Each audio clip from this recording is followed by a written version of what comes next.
aguantando los cuatro vientos. Lo que quiere decir es que Dios está aguantando y limitando el poder del diablo. Si fuera por el diablo, hubiera destruido, acabado con todos nosotros hace tiempo. ¿Por qué? Porque no quiere que nadie se arrepienta. Pero Dios está aguantando, pero va a llegar un momento en la historia, que dice aquí en Apocalipsis 7, que Dios va a soltar esos cuatro ángeles para que el diablo haga lo que quiera. Pero antes de eso, tiene que sellar o proteger a su pueblo. ¿Ven?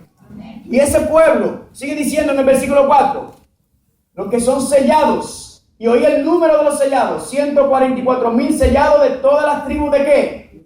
De los hijos de Israel. Y muchas personas piensan y creen que está hablando del pueblo de Israel literal, los judíos, ¿verdad? Pero es interesante porque si usted sigue leyendo, dice de la tribu de Judá, 12,000 sellados, de la tribu de Rubén, 12,000 sellados, de la tribu de Gad, 12,000 sellados y so. Pero es fascinante que usted no va a encontrar 12,000 de la tribu de Rubén, no va a encontrar 12,000 de la tribu de Gad, no va a encontrar 12,000 de ninguna de las otras tribus excepto de la tribu de Judá, que son los judíos. ¿Saben por qué? Porque la tribu del norte fue llevada cautivo por Asiria aproximadamente en el año 722 antes de Cristo. Y esas 10 tribus, las tribus del sur, son la tribu de Benjamín y de Judá. Las otras 10, o las consideradas las tribus del norte, fueron llevadas cautivas por Asiria y fueron entremezcladas. Usted no va a encontrar a nadie. Hay gente por ahí que está diciendo, que estamos regresando a las tribus de Israel. Eso no puede ser, porque este evento que estamos hablando ocurrió hace casi 3,000 años.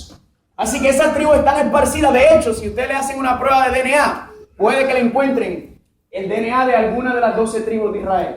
Fascinante. ¿Amén? Entonces la pregunta es, ¿cómo es que está hablando? Inclusive en Apocalipsis 14, cuando habla de ese grupo también, dice que son vírgenes. O sea, 12,000 hombres de cada tribu y 12,000 encima de eso tienen que ser vírgenes. Mucho menos va a encontrar, ¿verdad? ¿Por qué? Porque lo que está diciendo el Apocalipsis está escrito de manera simbólica, ¿verdad? Eventos literales que van a pasar de manera simbólica. Y lo que está diciendo y escribiendo, no sé, es que no está hablando literalmente del pueblo de Israel. Pero ¿saben lo que la mayoría de los cristianos enseñan hoy en día?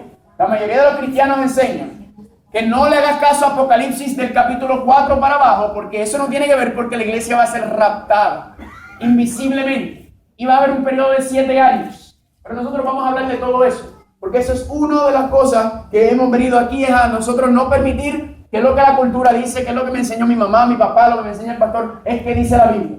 ¿Qué dice la palabra de Dios? ¿Amén? Y seguir la palabra de Dios. Entonces, la pregunta es, ¿quiénes son esos 144,000 de Apocalipsis? Es fascinante. Ayer comenzamos a hablar y vimos el plan de salvación, ¿verdad? El plan de salvación que Dios tiene, ¿dónde? En el santuario, ¿cuál? ¿El terrenal? Celestial. No, el santuario celestial. Amén. Y Dios tenía un propósito para predicar este mensaje, este evangelio eterno. Y originalmente comenzó con Moisés, ¿verdad? Dios le dijo a Moisés, hazme un santuario porque quiero ¿qué? Morar con mi pueblo. Dios está ansioso por estar cerca de nosotros. Pero ¿por qué Dios no puede estar cerca de nosotros ahora mismo? ¿Por qué el Padre no puede? Porque ¿qué pasaría con nosotros?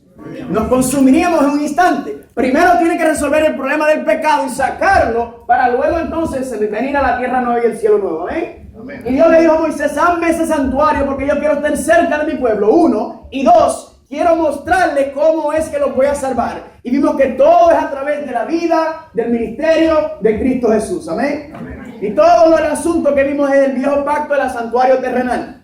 Luego, después que andaran 40 años en el desierto, David dice, quiero construirte un santuario, quiero construirte un hogar digno de ser nuestro Dios. Y se construyó lo que se conoce como una de las 8 maravillas en la historia del mundo. Nunca en la historia del mundo ha habido un templo como el templo que construyó Salomón.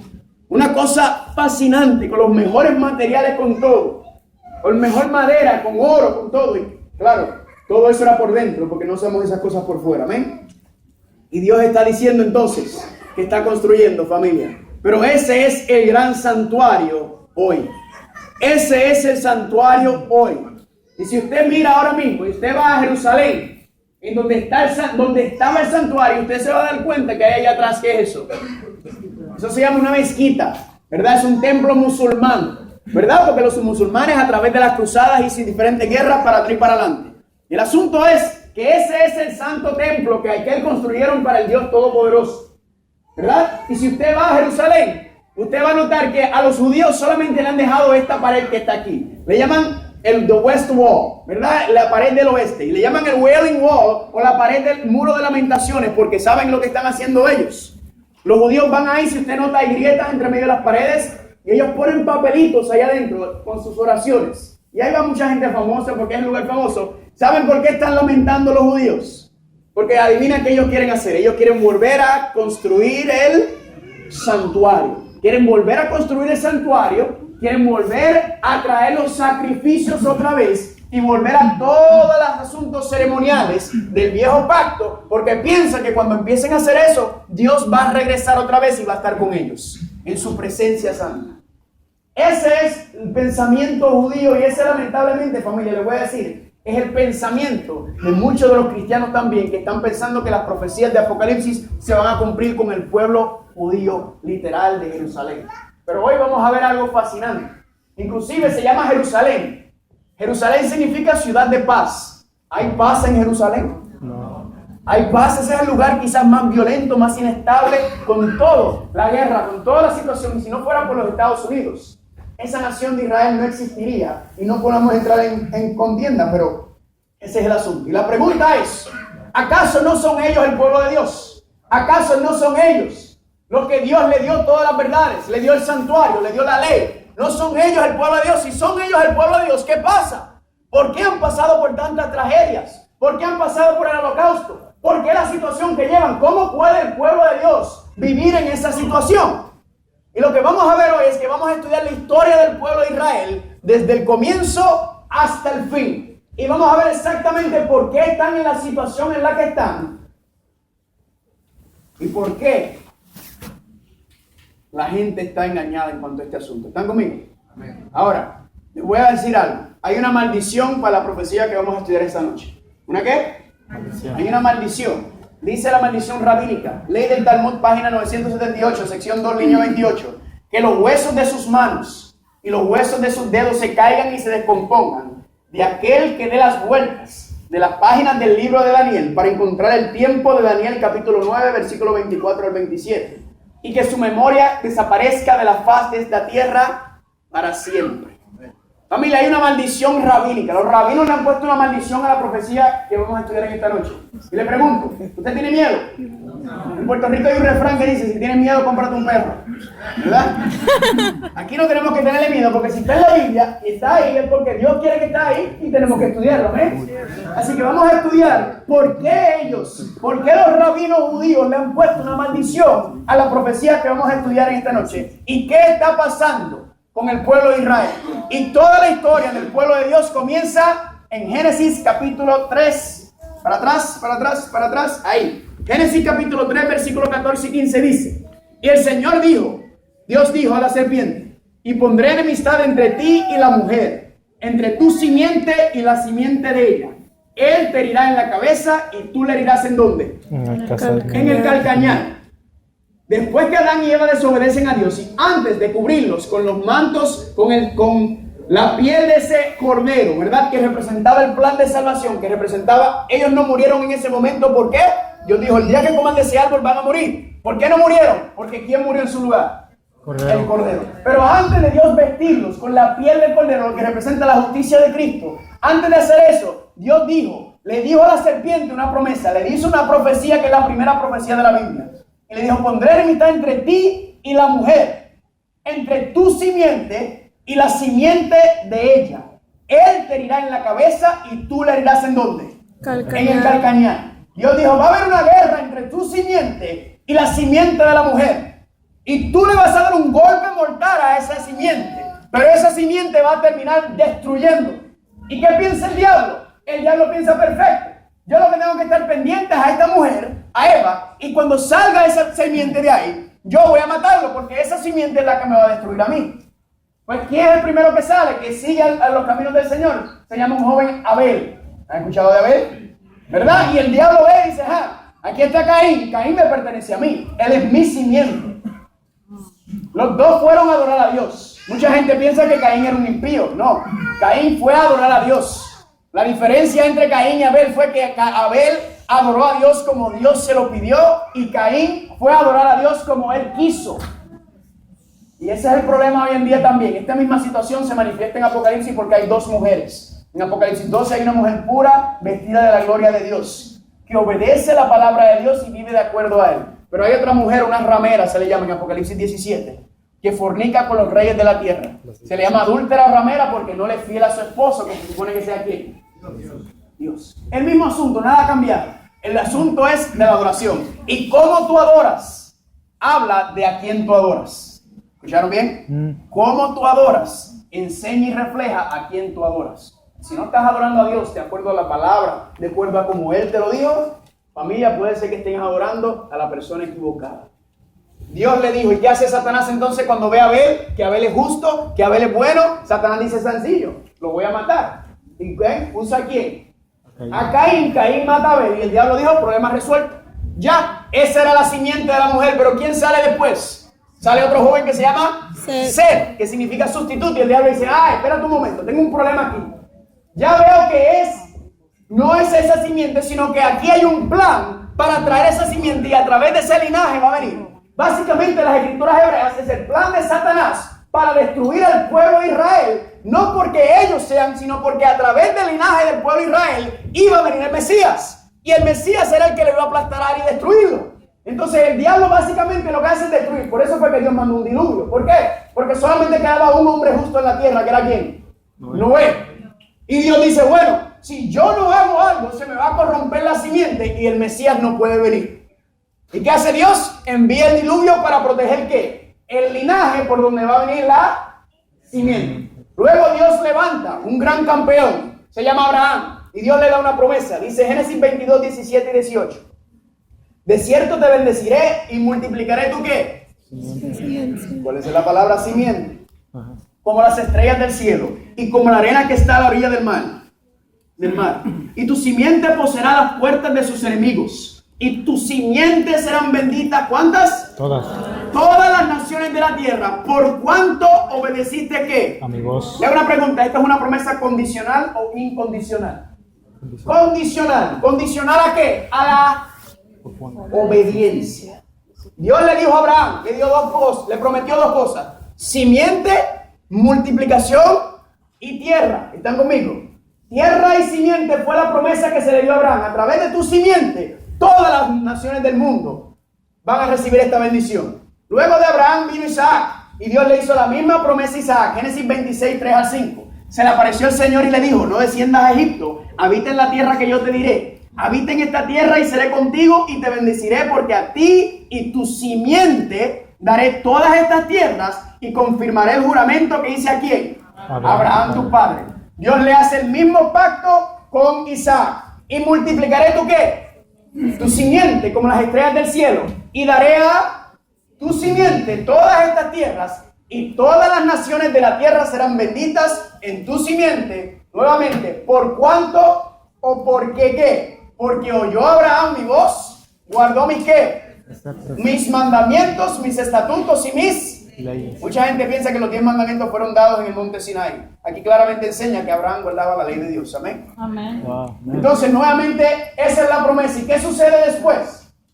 Luego viene Jacob y luego el pueblo cae ¿en dónde? En Egipto, ¿verdad? Y en Egipto fueron ¿qué? Se convirtieron en esclavos. Le hago una pregunta. ¿Usted cree que el pueblo de Dios se convirtió en esclavos porque estaban obedeciendo a Dios? No. Se enamoraron de Egipto. Se enamoraron de las modas de Egipto, de la televisión de Egipto, de las novelas de Egipto. Se enamoraron del cine de Egipto. Se enamoraron del internet de Egipto. Se enamoraron de la buena vida y de la comida de Egipto. ¿Y Dios qué? Eso fue lo que ellos quisieron hacer. ¿Qué hace Dios? Ahí tienen ustedes. Pero llegó un punto en que el pueblo despertó. Vayan conmigo a Éxodo capítulo 2. Éxodo capítulo 2. Ese pueblo que luego de Jacob tuvo 12 hijos. Bueno, tuvo más, pero 12 específicamente, que fueron las 12 tribus. Y Jacob se le cambió su nombre a Israel, porque a Israel era la promesa. ¿Están conmigo? Éxodo capítulo 2. José andaba muy bien en las manos en Egipto, pero aconteció algo. 2:23. Aconteció que después de muchos días murió el rey de Egipto y los hijos de Israel gemían a causa de la ¿qué? De la esclavitud, de la servidumbre. Y clamaron y subió a Dios el clamor de ellos con motivo de su servidumbre. Y oyó Dios el gemido de ellos y se acordó de su pacto con Abraham, con Isaac y con Jacob. Y miró Dios a los hijos de Israel y los reconoció Dios. ¿Entiendes algo, familia? Que cuando Dios te oye y Dios te reconoce, Dios va a intervenir por ti. Amén. Asegúrate que ese canal se quede abierto. Y Dios entonces dice: por el pacto que hice con Abraham, con Isaac y Jacob, yo los voy a sacar. Y le pregunto, ¿sacó Dios o no sacó Dios al pueblo de Egipto? Sí. ¿De manera cómo? De manera poderosa, ¿verdad? Amén. De la manifestación más poderosa hasta el momento que Dios ha tenido. Y Dios los saca, ¿verdad? Los liberta de la esclavitud, los saca, los pasa por el Mar Rojo, que representa el bautismo, y los lleva al desierto. Y en el desierto Dios hace algo con ese pueblo. Dios dice: yo soy el Dios de Abraham, de Isaac y de Jacob. Yo soy ese Dios. Y ese pacto que yo hice con ellos, yo quiero mantenerlo con ustedes. Y Dios entonces entra en un pacto de matrimonio. Dios se casa con su pueblo. Por eso en la Biblia habla de una mujer, representa la iglesia o el pueblo de Dios. Dios se casó con ese pueblo. Mira lo que dice aquí. Éxodo 19, 4 y 8. Vosotros viste lo que hice a los egipcios y cómo os tomé sobre alas de águila y os he traído a mí. Ahora pues, ¿sí qué? ¿Condicional o incondicional? Condicional. Si obedecieres mi voz y guardares mi pacto, vosotros seréis mi ¿qué? Mi especial tesoro sobre todos los pueblos. Porque mía es toda la tierra y vosotros me seréis un reino de ¿qué? De sacerdotes y una nación. ¡Qué lindo! Dios dice: ustedes han visto lo que yo hice por ustedes. Ustedes quieren que yo sea su Dios. ¿Y qué dice Dios? ¿Qué dice el pueblo? Sí, queremos. Y él dijo: ustedes se quieren casar conmigo, quieren convertirse en mi esposa. Y el pueblo dijo: sí, queremos. Y Dios entonces entra en un pacto con ellos. ¿Sabe cuál es el pacto que hizo con ellos? Los 10 mandamientos. Estos son el pacto de matrimonio que Dios hace con ellos. ¿Saben por qué? Porque Dios le dice: ahora ustedes no son del mundo. Ahora ustedes son mi esposa. Ustedes me representan a mí. Ustedes no van a vivir como los demás viven. Ustedes no van a hablar como los demás hablan. Ustedes no van a vestir como los demás visten. Ustedes no van a comer como los demás comen. Ustedes son mi pueblo. Y son un pueblo especial, santo, lindo. Se supone que den el ejemplo. Se supone que mantengan las cosas en alto. ¿Están conmigo? ¿Pero qué sucedió? ¿Cumplió o no cumplió el pueblo con este pacto que hizo Dios? No. Dice aquí en Jeremías 31, 31 al 34. He aquí que vienen días, dice el Señor, en los cuales haré ¿qué? Un nuevo pacto. Porque algo pasó con el pacto anterior. Un nuevo pacto con la casa de Israel y la casa de Judá. No como el pacto que hice con sus padres el día que tomé su mano para sacarlos de la tierra de Egipto. Sino ¿cómo? Porque ellos ¿qué? ¿Quién invalidó el pacto? No fue Dios, fueron el pueblo. Bien que yo fui un ¿qué? Marido. Qué lindo es Dios, amén. Un marido para ellos, dice el Señor. Mas este es el pacto que haré con la casa de Israel después de aquellos días, dice el Señor. Daré mi ley en sus mentes y las escribiré ¿en dónde? Y yo seré su Dios y ellos me serán, ellos serán mi pueblo. Qué lindo, amén. Noten que en el nuevo pacto, primero que nada el nuevo pacto aparece en el libro de Jeremías. Interesante. Y segundo, en el nuevo pacto mucha gente piensa, mucha gente argumenta: yo soy cristiano del nuevo pacto, ¿verdad? Familia, el nuevo pacto no invalida la ley de ninguna manera, sino el nuevo pacto cambia la ley de las 2 tablas de piedra a las tablas del corazón del ser humano. ¿Ven? ¿Por qué? Venga mañana. Mañana ustedes todos van a salir de aquí como expertos entre la diferencia entre el viejo pacto y el nuevo pacto. Mañana vamos a tomar un estudio directo. ¿Qué significa ser un cristiano del nuevo pacto? Mañana usted va a salir de aquí como un experto. Usted va a salir de aquí para poder enseñarle a otra persona. ¿Están conmigo? Dios hace y dice que va a hacer un nuevo pacto. ¿Por qué? Porque invalidaron el primer pacto. ¿Y cuál fue el problema con el pueblo que seguían invalidando el pacto de Dios? ¿Cuál fue el problema con el pueblo que seguía cayendo en esclavitud? Bien sencillo, el mismo problema de siempre. Sus sacerdotes quebrantaron mi ley y contaminaron mi santuario. Entre lo santo y lo profano no hicieron ¿qué? Diferencia ni distinguieron entre ¿qué? Entre inmundo y la desobediencia. Siguen desobedeciendo a Dios y siguen desobedeciendo su ley. Y Dios ¿qué dice? Bueno, ustedes siguen desobedeciéndome. ¿Qué hace Dios? Cuando tú decides no obedecerle, cuando tú le dices yo no te quiero en mi vida, ¿qué hace Dios? ¿Te aplasta como una cucaracha? No, ¿qué hace? Se hace a un lado. Pero acuérdate, familia, que cuando tú decides no obedecer a Dios, no seguir su palabra, Dios respeta tu decisión y se pone a un lado, pero también se apartan sus bendiciones y su Protección. ¿Están conmigo? Dios quiere bendecirte, Dios quiere protegerte, pero cuando tú lo desobedeces, Dios entonces respeta y se pone a un lado. No porque Él quiere, sino porque tú se lo pediste. ¿Y qué sucedió? Tanto estuvo Dios hasta que Dios dijo, se acabó el relajito. Dios dijo, se acabó. Yo necesito que este pueblo se ponga al día, porque yo necesito que este pueblo se prepare para traer al Mesías. Yo necesito que este pueblo despierte, porque por este pueblo es que viene la simiente, por este pueblo es que viene el Mesías. Y yo necesito que se pongan al día porque va a venir pronto. ¿Y qué hace Dios? Dios llegó al límite, familia. Familia, la misericordia y la gracia de Dios tienen un límite con aquellos que son arrogantes, tercos y desobedientes. Con aquellos que le aman y le temen y le honran es infinito. Pero con aquellas personas que quieren seguir desobedeciendo, quieren seguir obstinadamente en sus propios caminos, la paciencia de Dios tiene un límite. Entiéndelo bien, porque por ahí nos están enseñando eso. La gracia, la gracia, la gracia. Gloria a Dios por la gracia. Pero la Biblia dice y el Apocalipsis dice que la gracia de Dios va a acabar en un momento. Dios no va a permitir que este mundo siga para siempre. Dios le va a poner fin a este mundo. Y Dios está llamando al mundo, y vamos a empezar mañana en la noche, a restaurar sus principios nuevamente, a que su pueblo levante sus verdades y los predique y los viva. Amén. Amén. ¿Qué hace Dios? Dios empezó a llegar a su colmo. Jeremías 25, 11 y 12. Dios dice a Jeremías, y toda esta tierra de Jerusalén será puesta en desolación y en ¿qué? En espanto. Y servirán estas naciones al rey de Babilonia, ¿cuánto tiempo? 70, ¿qué?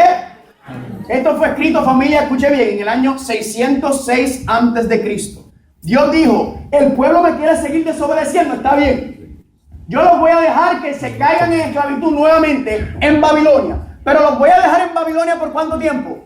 70 años. Al final de los 70 años, Dios dice, yo espero que hayan aprendido su error, que hayan corregido su manera, y yo los voy a sacar de Babilonia y los voy a regresar a Jerusalén. Y vamos a restaurar el santuario para empezar ¿a qué? Para empezar el trabajo, porque por ahí viene el Mesías. Amén. Ese es el gran evento. Ese es el gran propósito de este pueblo, traer al Mesías. ¿Y saben qué? Al final de 70 años, en vez de estar mejor, vamos a ver que estaban peor. Vayan conmigo, por favor, a Daniel, capítulo 9. Daniel, capítulo 9. Si usted abre su Biblia a mitad, encuentra el libro de los Salmos. Y aproximadamente 8 libros después, encuentra el libro de Daniel. Daniel capítulo 9. Familia, desde el Edén, Dios está esperando, deseoso el Padre está por traer al Mesías, por vindicar, por salvar, por eliminar el problema del pecado. Y Dios está ansioso por este asunto. Pero el pueblo de Dios sigue obstinado en sus propios caminos, sigue obstinado en hacer lo que ellos quieren hacer. Estamos en Daniel capítulo 9, versículo 1. ¿Están ahí?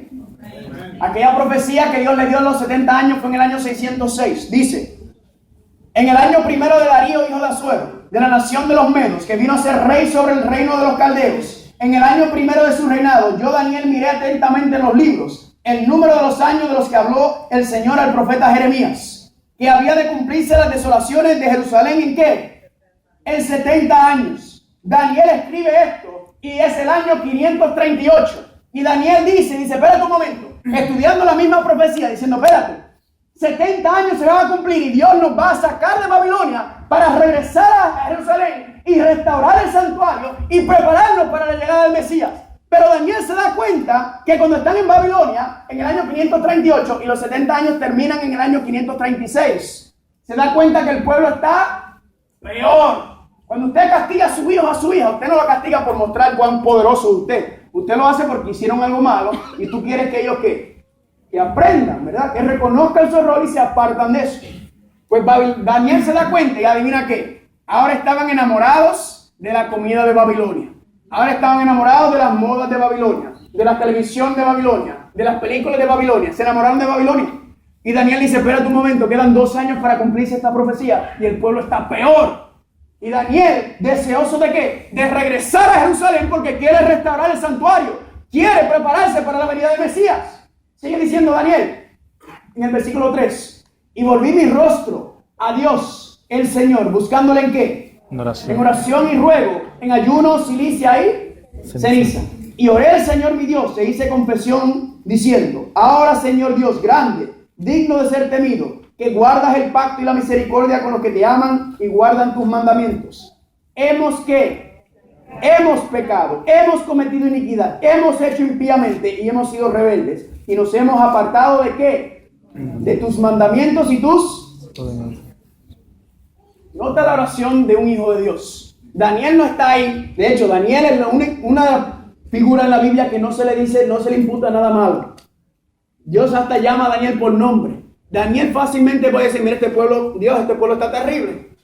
Yo no sé qué tú vas a hacer con esta gente. Eso no es el pensamiento de un hijo de Dios, porque somos una familia. Estamos en esto juntos. Y Daniel hizo, hemos pecado, amén. Hemos hecho impíamente. Y Daniel le hace una oración preciosa. El capítulo, se lo voy a dejar de tarea, el capítulo 9 de Daniel es una oración hermosa. Y vamos a brincar al versículo 17. Ahora pues, Dios nuestro, oye la oración de tu siervo y tus ruegos, y haz que tu rostro resplandezca sobre tu santuario, ¿qué? Asolado. Cuando la presencia de Dios está en el santuario, Dios está con ellos. Cuando el santuario está desolado, es que Dios se apartó de su pueblo. Por amor del Señor, inclina, oh Dios mío, tu oído y abre tus ojos y mira nuestras desolaciones y la ciudad sobre la cual es invocada tu nombre, porque no elevamos nuestros ruegos ante ti confiados en nuestras justicias, sino en tus muchas ¿qué? Gloria a Dios. Oye, Señor, oh Señor, perdona, presta oído, Señor, y hazlo. No tardes por amor de ti mismo, Dios mío, porque tu nombre es invocado, ¿dónde? Sobre tu ciudad y sobre tu... Daniel abre su corazón y le pide al Señor, por favor, no nos olvide. Le hago una pregunta. ¿Escucha a Dios las oraciones de un hijo o de una hija fiel? ¿Tiene en la oración de un hijo o de una hija fiel poder? Dios derrama todo su poder cuando sus hijos le piden y le ruegan. Amén. Amén. Y Dios escuchó la oración de Daniel. Y miren lo que dice en el versículo 20. Dice ahí, aún estaba hablando y orando y confesando mi pecado y el pecado de mi pueblo Israel, y derramando mi ruego delante del Señor mi Dios por el monte santo de Dios. Aún estaba hablando en oración cuando el varón Gabriel, a quien había visto en la visión al principio, volando con presteza, vino a mí como a la hora del sacrificio de la tarde, a las 3 de la tarde. Usted no notó eso. La ciencia dice que lo más veloz en este mundo es la luz. Familia, Daniel empezó su oración y ya cuando él no había terminado, ya Gabriel estaba ahí esperando. Dice, no había terminado mi oración y ya Gabriel, Dios le dijo, Gabriel, ven y contesta la oración al muchacho. Y Gabriel, hay algo más rápido que la luz y se llama un ángel, amén. Amén. El ángel ya estaba ahí contestándole, preparándole para contestar a Gabriel. Sigue diciendo. Y me hizo entender, versículo 22, y habló conmigo diciendo, Daniel, ahora he salido para darte sabiduría y entendimiento. Al principio de tus ruegos fue dada la orden y yo he venido para enseñártela, porque tú eres muy amado. Entiende pues la orden y entiende la ¿qué? La visión.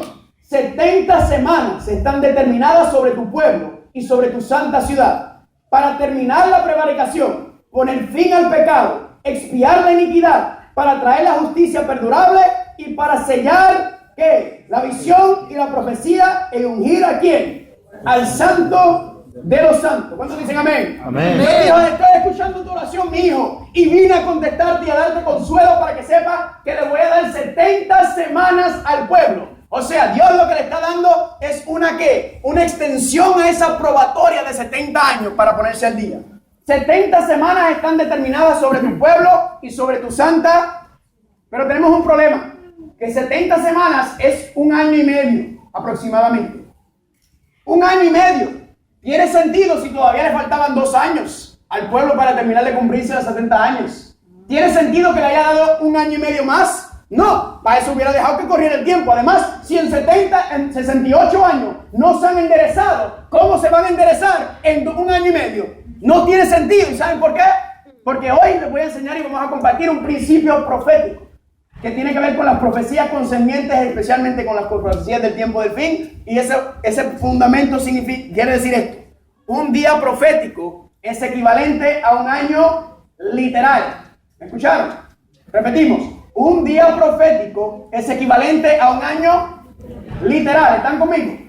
Vamos a verlo aquí. Dice aquí, Números 14:34, conforme al número de los días de los 40 días en que recorriste la tierra, que estaban en el desierto dando vueltas, llevaréis vuestras iniquidades 40 años, un año por cada, y conoceráis mi castigo. Ezequiel 4:6, y cumplido esto te acostarás otra vez sobre tu lado derecho, y llevarás la iniquidad de la casa de Judá 40 días. Día por año te lo que, día por año te le he dado. Dios le dice entonces, le voy a dar 70 semanas. Y para confirmar esto, que un día profético es equivalente a un año literal, Jesucristo también confirma el mismo principio. Dice aquí en Lucas 13:32, y él, Jesús, le dijo, id y decida a aquella zorra, hablando de Herodes, he aquí que he hecho fuera demonios y hago curaciones. Hoy, mañana y al tercer día termino mi obra.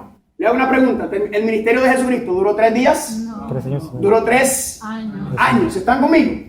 Gloria a Dios. Entonces, ahora entendiendo ese punto, vamos a hacer un poco de matemática. Que yo sé que a ustedes no les gusta la matemática. ¿Cuánto les gusta la matemática?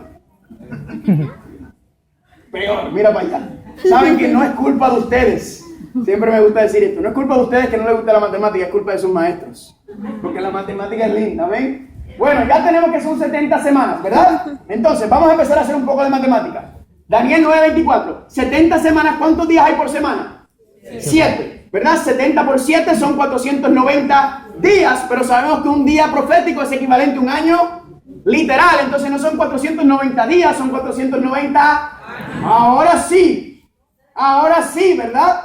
Ahora Dios, esa extensión está un poco más razonable. Dios le está diciendo, les voy a dar 490 años para que se pongan al día. 490 años para que cumplan con el propósito por el cual los llamé. Para que cumplan con el pacto que hice con Abraham, con Jacob, con Isaac y con Jacob.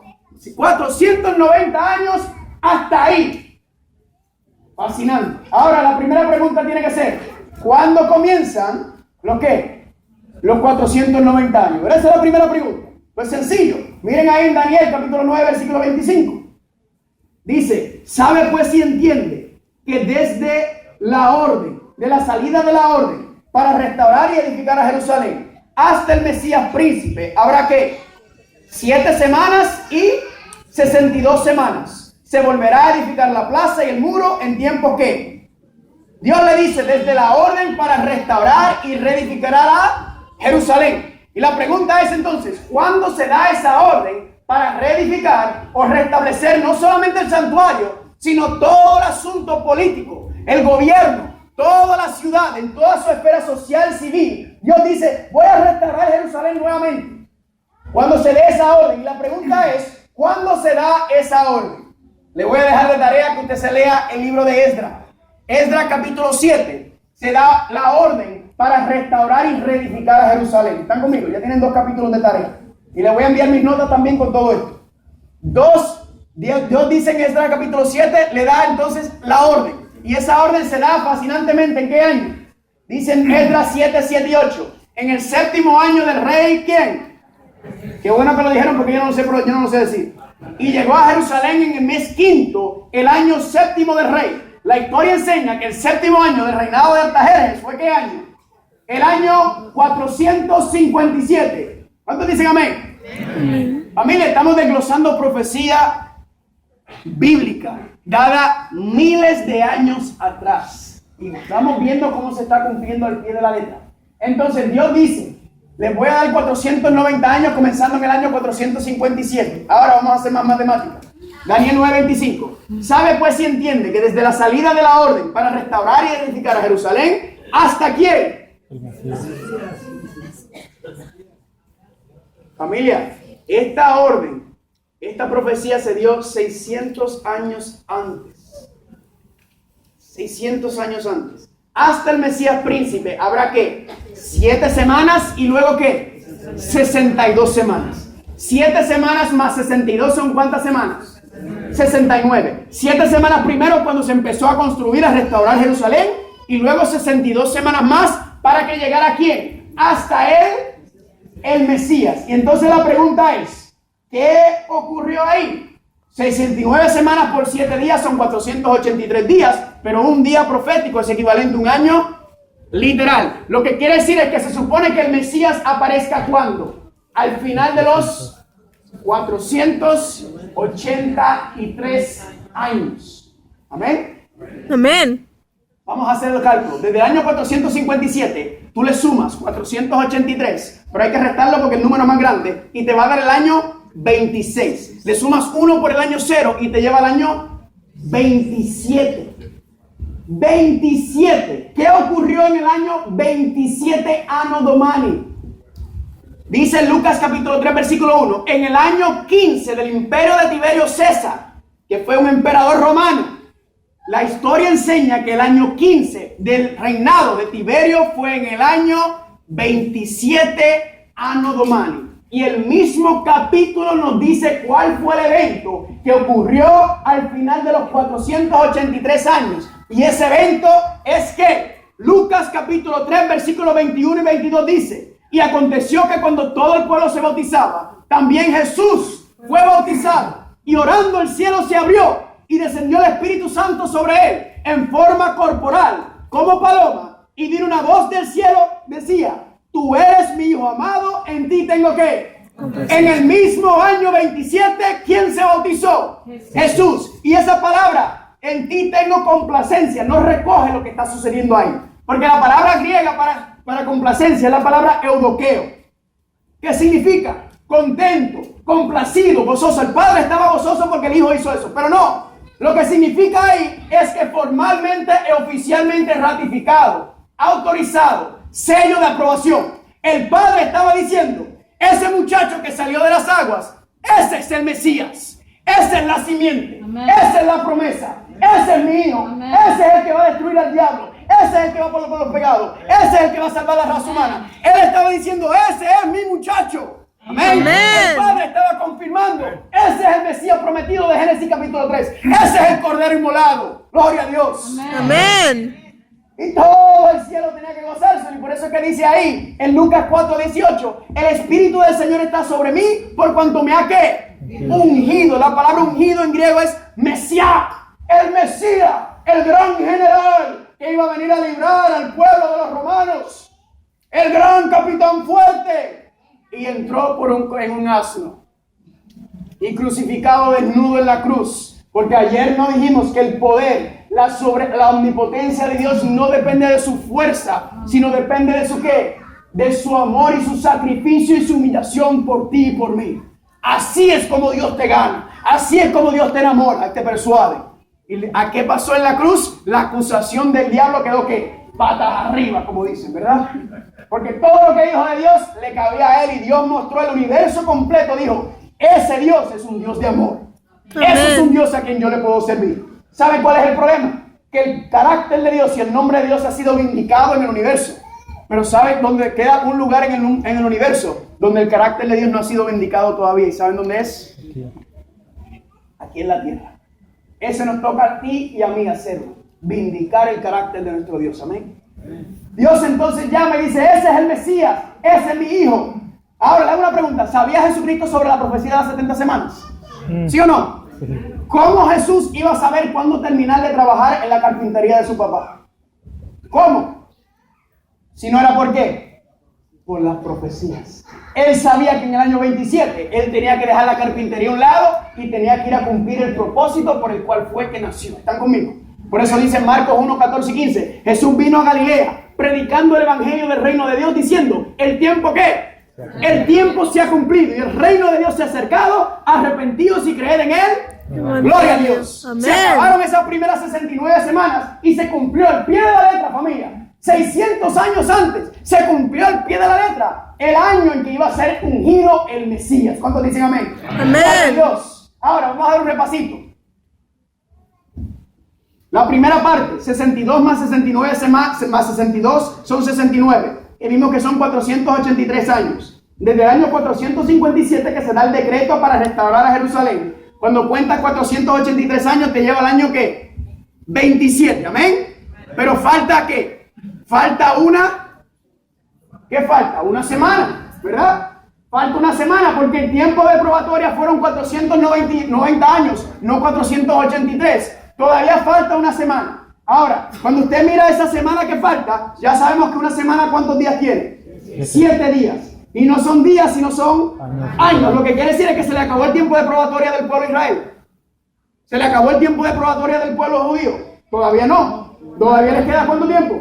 7 años, amén. Todavía les queda 7 años. Ahora, dice aquí, Daniel capítulo 9, versículo 26. Y después de las 62 semanas, ¿sé qué? Se quitará la vida al Mesías, ¿más qué? Más no por sí mismo. Daniel 9, 27 dice, por una semana, o esa última semana, confirmará el pacto con muchos y a la mitad de la semana, ¿qué va a suceder? Hará cesar el qué? El sacrificio y la ofrenda. según la Biblia, Jesucristo tenía 30 años cuando fue ungido. ¿Están conmigo? Y dice la profecía que 3 años y medio, si tú tomas desde el año 27, porque a mitad de semana son 3 días y medio o 3 años y medio. Si tú tomas la mitad de la semana y le sumas 3 días y medio, 3 años y medio, y Jesús fue bautizado en el otoño del año 27, le sumas 3 años y te lleva ¿a dónde? Al año 30. Pero faltan los 6 meses, porque son 3 años y medio. A esos 6 meses desde el otoño te lleva ¿a qué? A la primavera del año 31. Y la pregunta es, ¿qué sucedió a la mitad de la semana o a los 3 años y medio desde el ungimiento del Mesías? Familia, ¿qué sucedió en el año 31? La muerte de Cristo en la primavera. Al pie de la letra la profecía dice que, mas el sacrificio cesará. ¿Por qué los sacrificios iban a cesar? ¿Por qué iba a poner fin? Porque dice ahí en Mateo 27, 51, como hablamos ayer, y aquí el velo del templo se rasgó en 2, de arriba abajo, y la tierra tembló y las piedras ¿qué? Se partieron. ¿Por qué? Porque en ese mismo momento en que Jesucristo murió, ese mismo momento, para atrás, el velo se rasgó en 2. ¿Por qué? Porque la separación que había entre Dios y su pueblo, ¿verdad? Fue que reconciliada, sanada, gracias a quién? A Cristo Jesús, que es el velo, representaba su ¿qué? Gloria a Dios. Y el viejo pacto, con todos los sacrificios y todo lo ceremonial que pasó, fue puesto a un lado porque vino el cumplimiento en la vida de quién? Del verdadero Cordero, de quien iba a cumplir con esas profecías. Amén. Gloria a Dios. Y terminó ahí, pero no termina tampoco, porque con ese sacrificio comienza el nuevo pacto. Amén. Y a través de la vida de Jesucristo, entonces todo eso que estaba en el viejo pacto y en el santuario terrenal se iba a cumplir en su vida con el nuevo pacto y el santuario celestial. Amén. Y dice, y murió, mas no por sí mismo. ¿Por qué no por sí mismo? Porque murió por quién. Por ustedes. Por mí. Amén. Y hará cesar los sacrificios a mitad de semana. ¿Por qué los sacrificios pararon a mitad de semana? Porque Él se hizo el sacrificio. Él tomó sobre sí mismo su carne, su vida. ¿Están conmigo? Ahora, no hemos terminado, porque todavía falta ¿qué? Todavía faltan 3 años y medio. Llegamos hasta el año 31. Hasta el año 31, al pie de la letra. Esto no es fascinante, no es fascinante las profecías. Amén. Fascinante.